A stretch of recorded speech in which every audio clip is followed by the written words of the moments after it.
Welcome back, everybody. Hope you all are doing real well.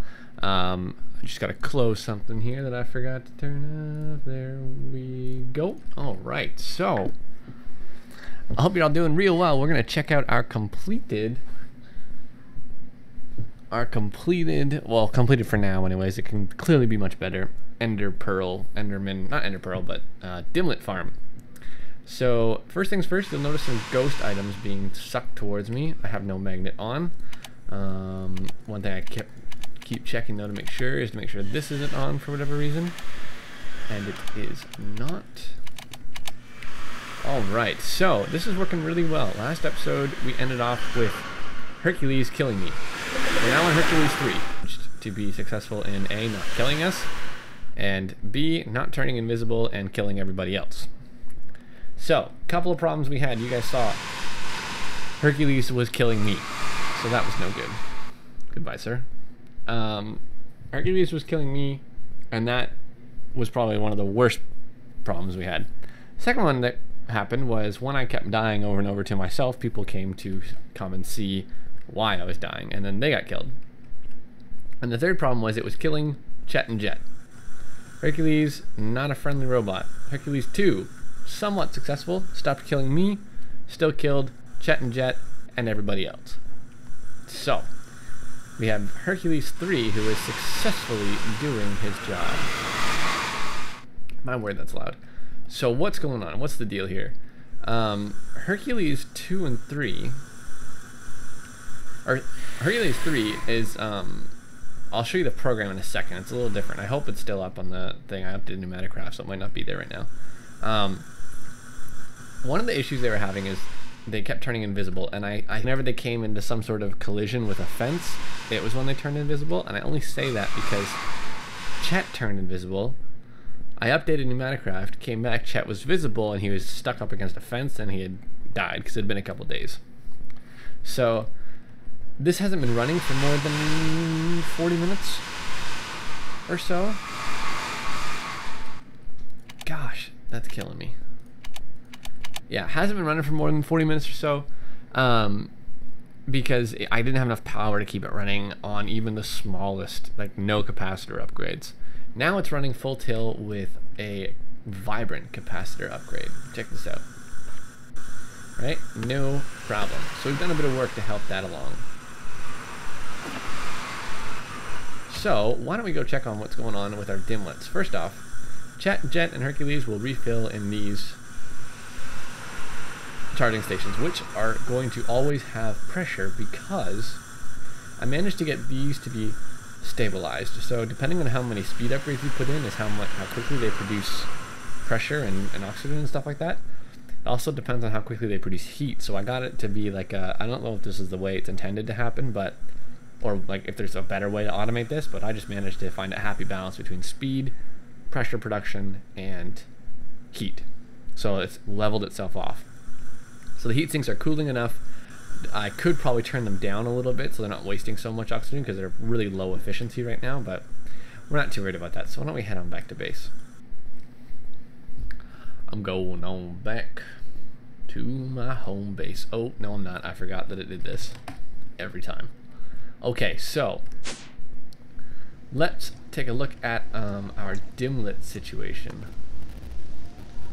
How many do we have? 26. That's not bad for how much time has gone by. I set up a spot to research them, but for right now, it's not really that well automated, or it's not automated at all, so we'll have to work on that a little bit this episode. Okay. I finally set up some lights and things down here to stop getting loads of mob spawns, but this mess is our new power gen. Simple as that. That's all it is. So we have an RF power monitor that's set to, if I can get in here without dying, 10 and 40. So this RF power monitor will, oh, does it stop or does it start? I don't remember. Emit. That doesn't make sense, does it? No. So emit signal when storage less. Okay, yeah. So let's get out of here. I have a withering fixer-upper thingy. It turns out this doesn't just wither anymore, it also hits really hard. So that's annoying. Stop it, stop it, stop it. So, what we got going on? When this double vibrant capacitor, which can in and out 50,000 RF per tick, which I'm pretty sure still produces waste. Oops.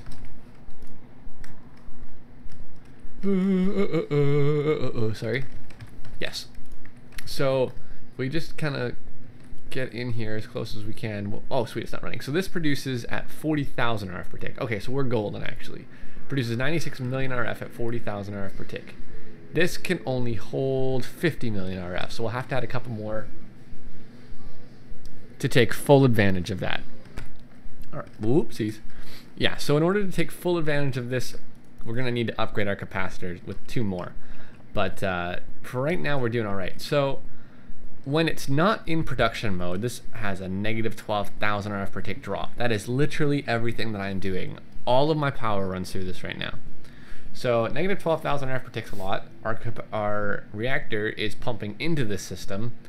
It's not offsetting enough, obviously. So this is the net after the 5,000 or 6,000 RF per tick that the reactor produces. So that's a lot. Because you saw that the spawner, the powered spawner, draws 15,000 RF per tick with Enderman in them. So this is being pulled down a lot. Obviously, it makes sense that way. that way. But the way I have this set up,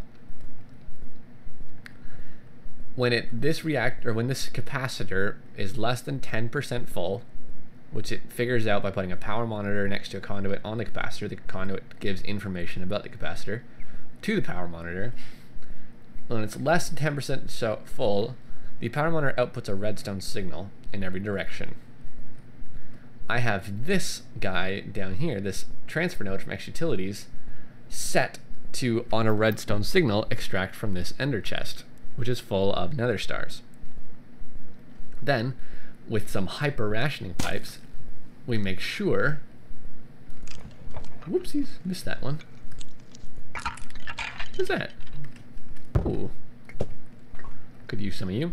So these 2 pipes here are hyper rationing pipes, which means they're only going to move 1 item at a time into an inventory. The problem is that this will continually consume nether stars and produce power so long as there's a nether star here. So even if this fills up, that's not good, right? So what we've got going on is it's just going to leave 1 in at a time. So we're going to have a little bit of loss, but not a lot. Transfers the power down up through here, and then we're good to go. So when this is running, you can see that we have a net increase of 27,000 RF per tick. So that's pretty huge. We have another 30,000 RF per tick or so to work with because of that system. And that's only running on a basic one. Eventually we'll upgrade that. It'll be huge. It'll be huge. So that's our power gen now. We don't even need this really anymore, but we're going to keep it going because why not? Let's take a look at this program. Yes, okay, so this is the program for Hercules 3. So, Hercules, pretty simple program, but if you don't do it just right, it's a little dangerous. So, pretty simple program. We got our start puzzle piece, then we're going to import our sword from the given area, and we're going to attack everybody on the platform. The filters that you need are these text cards. So if you only want the drone to attack a certain entity or a certain thing, you put the filter on the right side. This will filter what it attacks, I believe. So instead of saying like, don't attack me, Toasty, so I could right click on this and say Toasty, right? That means it would blacklist everything but me as an attack. I believe that's how that works. But if you put it on the left side, if you put it over here like these ones, it means attack anything but these filters. So you just get some text cards, put at player to stop it from attacking all players, and at drone to stop it from attacking all drones. So at first I had it as Toasty and Chet and Jet, and that didn't work. Toasty worked, Chet and Jet did not. So, just a little bit of @player and @drones, and we got us some filters that save us and everybody else on the server. So, let's talk a little bit about our Dimlet research station. Let's hop up here. It's not in a good place. It's right here. Okay. So I made myself the Dimlet researcher. All you do is you throw Dimlets in there, and it takes these unknown Dimlets and turns them into regular Dimlets. Sky Body Red Moon. Okay, so what I'm going to do is I'm going to go through all these and pull out all the Sky Body ones, because for right now, that's what I'm excited about. Alright, so we're getting a little bit more established in this room, but that's okay. What we got going on now is as it researches, it's automatically extracted into this compressed chest from Practicality. So basically just a double chest, because I like them. And then I just take them and I sort them right now. But the biome, or the skies, we've got some good ones right now. Sky Body Small Moon Dimlet, Sky Body, or Sky Normal Day, Sky Body Large Planet, Sky Body Red Moon, Sky Gold Color, Sky Cyan Fog. So we got some interesting stuff. Because the skybox, if I'm going to make a void dimension that's actually relatively intriguing, it's got to be in a nice biome with a cool sky. So we'll work on that a little bit more as I get more Dimlets. Then we've also got some interesting biomes. We got Origin Valley, Mystic Grove, Forest Hills is okay, Alps, Fire Swamp. I wouldn't mind seeing the Fire Swamp actually. And then some digits. We got some mobs. We can make some zombies. We got the Tendrils feature, liquids, and weather, and we got some of those as well. So that's what we're looking at for the moment. If I can do this, let's look at some Dimlets. We got one more. We'll have them auto export eventually, and really what I'd like, another biome, is for this to be all going into an AE system with a view cell with monitors saying which, or having them pre-filtered. All right, and while we were working with these screens, I kind of wanted to just set something up real quick. This is a monitor that we have set up to look at our capacitor banks that are downstairs. So the capacitor banks obviously are hard to get at and see because they are near the wither generator. And while I could just run some pipes and move the whole system up, I don't really feel like doing that. I like how small it is right now and how compact, and I can probably make it even more compact if I were to think about it a bit. But what I've done is I've hooked up an RF Tools screen controller, right, just to our reactor here for now, with a couple of cards in it. So I have some RF, or some energy modules.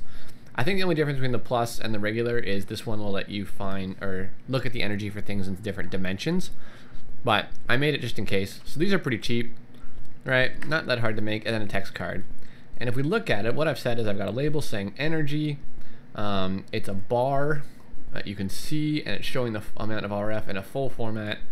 Kind of want to put commas in there, it's a bit easier to see. And then I have a second one that's set up to show the RF per tick. And I was going to make it red for the negative, but the red is really hard to see with that bar behind it. So I wonder, actually, I'm going to do that. That's a lot better. That's why I like this a lot. It's really easy to work with. There we go. So we're at a negative 14,000 RF per tick, negative 12,000. Keeping an eye on the capacitors, making sure they're not going too low or at least dead. And we are, I'm liking that system a lot, actually. And I'm pretty sure if I hit this with a wrench, it can be really big. But for some reason, it's also invisible. That's actually kind of cool. You know what? I like that a lot. Let's set this up where that can actually be functional. Or I'll pick you up. Pick you up. We still got the cards that are a part of it. Where do we want this to go? This is really cool. Well,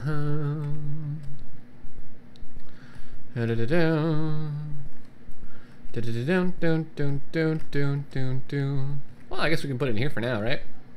So we'll put this against this wall here, I guess. Why not? I don't know how this is gonna work. If I pick that up like that and then put him on. So these are all screen blocks, so I think it's like that would be fine. Boom. Energy invalid. Weird. Why is it invalid? Is it going up too fast, I wonder? But we can make that screen really cool with that. That's actually awesome. We'll also just need to make sure that this has power, so we can keep an eye on our system. Kind of neat. I don't know if I like where this is. I also don't know if I understand why this isn't working. Is it? I wonder if it has a range limit. Let's take it out and see if it has a range limit. That's probably what it is. So the plus modules are really easy to craft. They require this. I hope that didn't lose its functions. Doesn't look like it did. No.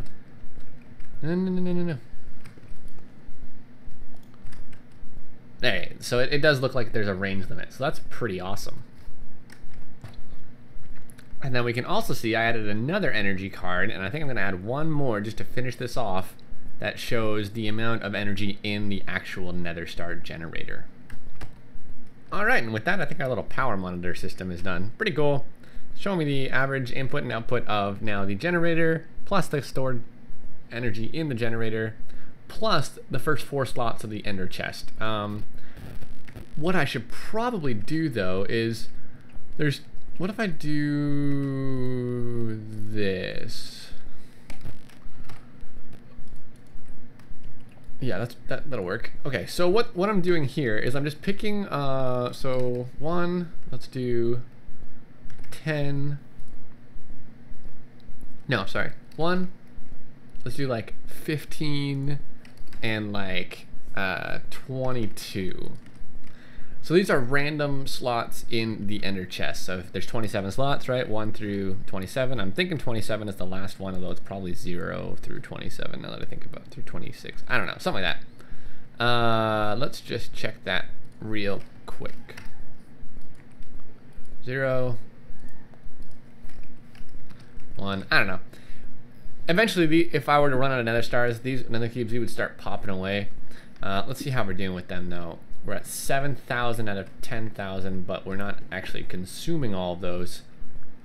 I need to make sure that this number is actually going up slowly, because there's an ender chest full of them. So I wonder if it works better with a barrel. I don't know. Just an idea to keep an eye on my power, to know if I'm out of items, to know if I'm out of fuel, to know if the generator is actually off for some reason, whatever. I could probably put a redstone monitor in it too, to see what the current redstone signal status is without having to go down there. All in all, it's pretty cool. I'm really happy with this little setup. I wish I could make the screen a little bit bigger, like to this line here, but that's all right. This'll do for now. Pretty awesome. Pretty happy with that, actually. So I always feel that there is some level of vulnerability to the security system in this mod. And I was wondering... Aha, yes, it can do that, I think. Yep, awesome. Okay. So I built this the last episode because it just seemed I hadn't seen it before. But the security system in Emmy is good in principle, but if you have some ops on your server that want to come and mess with you, they can just break it. And I'm sure this is the case in creative mode with these probably as well.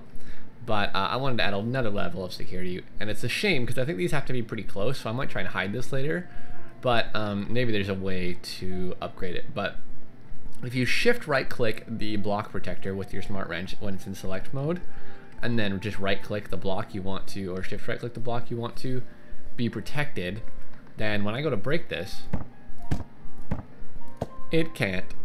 And I've also protected this, so it also won't be broken. Pretty cool. I'm glad that's a thing. I've been kind of waiting for some interesting stuff like that. Do I have any stone? It's time for me to fix up some of these broken areas. Like this. What's happening? Where did those go?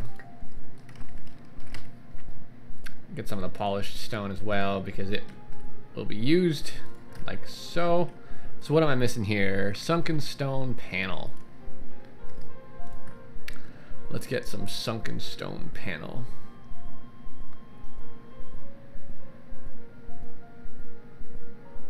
I'm confused. There they are. Okay, that was weird. Blind as a bat. Alright, so that takes care of that. I got little holes all over the place I gotta patch up, so I'm gonna try and keep some of that with me now. So, that has been fun to work with. We'll be right back as soon as I go and check out what other... Well, actually, why don't we stay together for this? I've scanned a few more dimlets. We got a new digit, malachite material, sky purple, purple rain, effect none, Patreon sick hippie dimlet.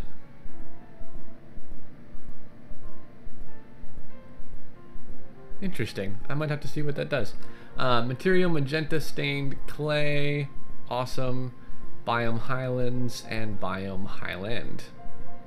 What? Highland center and that's kind of bizarre. So materials are these bad boys. We got some biomes here to put up there. This and this will go under the digits and miscellaneous because I don't have a thing for effects yet, I don't believe. Yeah. Okay, so we'll be right back. Alright, so I'm testing out some of the matter transporting stuff that's going to be needed when we finally make our dimension and setting up some space to do some work with the actual dimension builders. So I'm going to put the builder here and the inscriber here because they'll take some power to charge up. And eventually we'll get to going here. And so what I've got on right now is I just got a couple transporters. What I'm really testing is what is the distance required now? Because it used to be that the dialing devices had to be almost right on top of or right beside the teleporters, and I think that's been changed a little bit. I tried them across the room and that was too far, and so now they're actually a little bit closer but still have power. So power is running underneath. So anyways, what I've got set up is I just have T2 here, which is a dialer, which is a matter transmitter, transmitter. Pretty simple. I have it set to private right now. You give it a name, and you can give it players down here if you want. You take a dialing device, which I have this one, I believe is done. Well, actually, they're all... No, you just need the one, I guess. I don't know. We'll play with that a little bit more. But I have T2 set to transport to Monstro, which is the name of our tower, which is a privatized matter receiver right here. And just for fun, I got a screen controller with a machine module, which is showing us the dimension of the, right now it says test and it says dimension 0, and I just changed it. We've got a bit of lag with some world gen right now, but test is the label I've given it. Right, so here test, and then it's a label, and then text, Monstro, that's the name of the receiver. So if I were to step on here, and that's how we'll get to and from each dimension, because when you craft dimensions with RF tools, they are created, and then one of these is created in them. But we have to take one with us because you cannot get back. So we're actually going to rename this to like T7 because I don't need it to be T1, and then try and rename this to T1 and see if it lets us do that. Check our dials, everything seems okay there. Now I will be picking this one up, putting a block back down. All right, so with that we would be technically ready. Let's just make a dimension inscriber, or sorry, dimension, an unimagined or empty dimension tab, that's the one. Ooh, I might need to put my paper trees back up. This is getting, I've been using a lot of paper lately. All you do is you take this and you take the dimlets you want and you put it on here. Oh, my ears. So we're just gonna put the void in here and say void T1. I can make more of these, and I'm pretty sure I can get it out. So we'll say store. Now we have a dimension called void T1. And we'll set this to gain energy. So far, it only takes a couple thousand RF per tick to maintain, or to create, and then a couple, it says, what is it, 21 RF per tick to maintain. So this will begin to fill with energy. Once that's done, this will also maintain some energy in it. Let's create, before we go anywhere, a destination analyzer. This is a new block for me. I've never used this before, but I believe if I take it up here and I put it next to, is it this?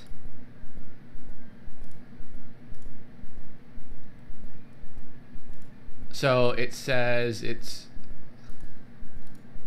we'll do T1, 2T1, we'll dial that up, and then we'll check the connection. Seems okay.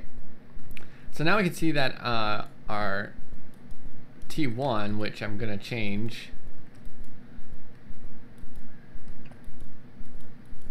Come on, we're getting a lot of lag. So T1 is dialed to void test 1 world, right?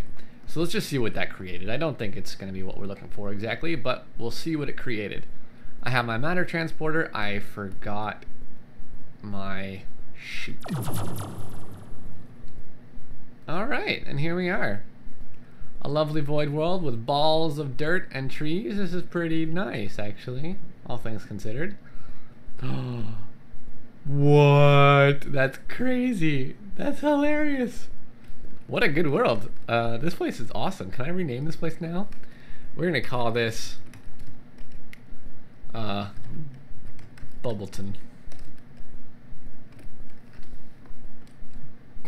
Yeah, okay. Bubbleton's pretty awesome. We're in an Extreme Hills Plus biome. Got balls of quartz. That's crazy. We're definitely gonna go pick some of that stuff up. You can see here though that there's no way back, and it automatically puts us into cheat mode when we change dimensions, which drives me insane. Okay.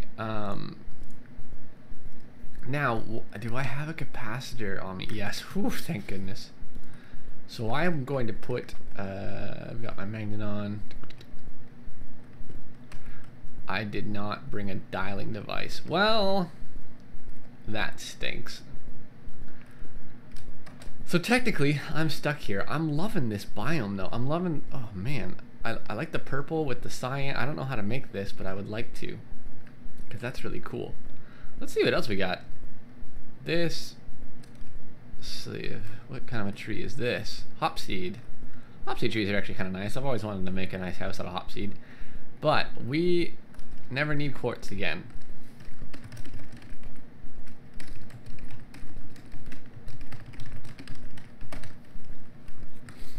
So I have to teleport back to base, and then we'll set up a way of getting back out of here. Be right back.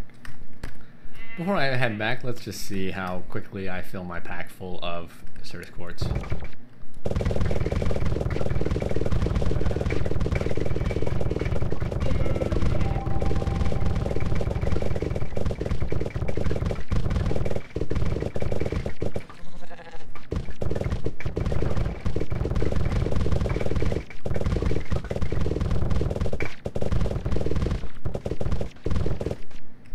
That really didn't take too long. So we're gonna hold on to Bubbleton, but I think we're gonna disconnect it because we don't need it to be accessible all the time. So I think that means, what do I have to do? No, I just disconnect it and I pull it out of the dimension inscriber. And that's all there is to that. So we'll put our empty dimensions in our miscellaneous chest, maybe? No, we need another chest, for sure. But yeah, for now we'll put it in there. Why don't we do this one more time, just because it's fun. I like doing this part. So a void. So dimlet, let's see what which ones are craftable. So we can make liquid default, material default, mod default. These are all things that we're going to need to control things. Structure, terrain flat. Let's do terrain flat this time. Actually, I don't know if I can make that terrain flat. These are dimlet templates, which are made from dimensional shards, which we don't have. So we're actually just gonna do some random biomes, I think. All right, so let's do dimension. We'll take about 4 of these and we'll see what we come up with. I think I still have them. This time I have transmitters, dialing devices, and inscribers, so I can legitly get out of them. So, real quick, you just put a blank one in. Say T world T1. We'll store it. We got us a random world. Let's see where it will take us. And bada boom. Okay, so this one's full. Let's go ahead and dial it up. T1, world T1. Check, dial OK. Awesome. So, let's see what we come up with. Dun, dun, dun, dun, dun, dun, dun, dun, dun, dun, dun,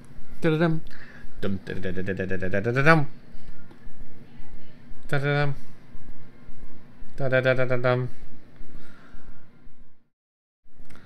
All right, 2T5, which has the what you call it? Oh, the Patreon thing. Whoa. Whoa! And I'm poisoned. And does that mean that I am in RF tools? I got loads of energy. I don't know what my poison issue would be. I like the hat. Oh, I guess I already had that hat. What is that? What is that?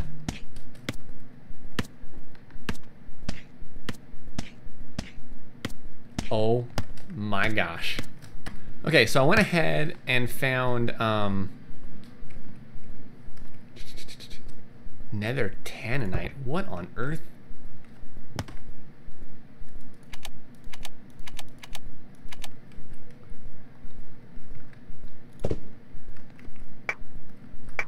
Okay, so I made myself a poison charm, which will help with the poisoning effect of this dimension. But my goodness, we have redstone for days. We got dimlet dungeon thingies, which are huge. Material clay, material nether sapphire, material controlled checkerboard.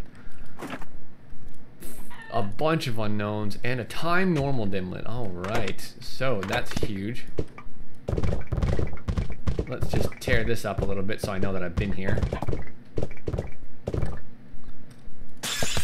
Okay. I mean, we're good for redstone. Forever. What are those? What are these made of? Are these force field blocks? They're water. What the heck? This is the craziest dimension. These are iron oreberry bushes, which are outrageously insane. We got dense redstone and redstone ore everywhere. Saltpeter, which is actually kind of interesting. Beehives. Oh my gosh, this is like the craziest world. This is so cool. There's the one I tore up. Let's see if we can't find another little happy place. Okay, so I did find one more little, what you call it, thingy. But I'm going to call it there. I got to do some work on this episode to actually get it done. More work than normal, so I'm going to get going on that. And we will return in the next episode and continue our adventure with RF tools, which is going really well. Weird. Alright guys, until next time, I've been Toasty and I hope you've enjoyed it. Leave me a like or subscribe if you did, and let me know what you want to see next. Deuces.